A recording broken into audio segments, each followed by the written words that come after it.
One of the most important guidelines I talk about when working with parents is mean what you say and say what you mean. This applies in discipline situations and really in all areas of parenting. As parents, one of our most important jobs is to teach children that their behavior has consequences. When we threaten consequences that don't happen, we counteract this lesson. When we threaten a consequence for behavior, and usually in this case we're talking about a negative consequence for a negative behavior, and we don't follow through, then we're pretty much teaching our child that they don't need to obey us. And this is definitely going to have a ripple effect as our children grow and learn. Because children naturally test limits as part of their learning about and understanding the world, they are going to test the limits of their parents. Meaning what we say and saying what we mean gives us street cred with our kids, and we all need that.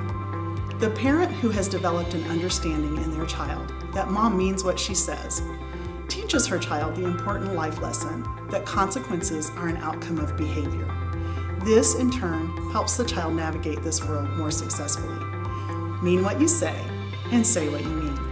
Now, we live in the real world and things don't always go as we would like. We've all had that moment when we are tired, distraught, hungry, whatever, and we just don't have the energy to back up our talk. And in this moment, my advice may surprise you. Don't say anything. Yes, really, ignore the misbehavior. Trust me, you do less damage to your credibility when you ignore a misbehavior than when you threaten a consequence for it that you don't have the energy to follow through on. So, meaning what you say is backing up what you say with behavior that matches it. We'll say something like this to our child. If you continue to make fun of your brother, then I will give you a timeout in the timeout chair. And if the misbehavior continues, we follow through with the consequence that we've promised will happen. Mean what you say and say what you mean. As effective as this is in disciplining, it's also a great guideline to follow in other parts of our parenting life too. For instance, if you promise that on Saturday we'll go to the movies, then it's important that you make that happen. And there's a huge upside to being consistent with our words and actions. When we are consistent in matching our actions to our words, we teach our children that they can count on us. They know that when mom says something, she means it. And that helps our children feel safe and secure. They know they can count on you. In the discipline arena, this translates into fewer power struggles between you and your child because they know and understand the boundary their behavior needs to stay within. Mean what you say and say what you mean. Okay, so now let's talk about the saying what you mean part. Sometimes when we are in a fit of pique, frustrated by our child's misbehavior, we will threaten extreme and drastic consequences. You are grounded for the rest of your life. You will never go to your friend's house again.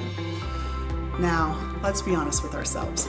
We as parents are not going to follow through on these consequences. We'll calm down, we'll get back into our reasonable brain, and then we have to backpedal. And when that happens, there goes our street cred, right? So it becomes important that we think through our words before we speak them aloud. If you're not in a calm enough place to do this, then saying something like, I'm going to think about what you've done and what consequence you've earned, and I'll talk to you about it in a few minutes, might be a good strategy. That way, we retain our credibility that we've worked so hard to earn, and we give ourselves enough emotional space to calm down and act in a way that keeps our words and our actions congruent. Mean what you say and say what you mean. When you teach your children that mom means what she says and says what she means, disciplining becomes easier. Really, it does. When children know the boundary, they tend to test it less than when the boundary is blurred or changes often.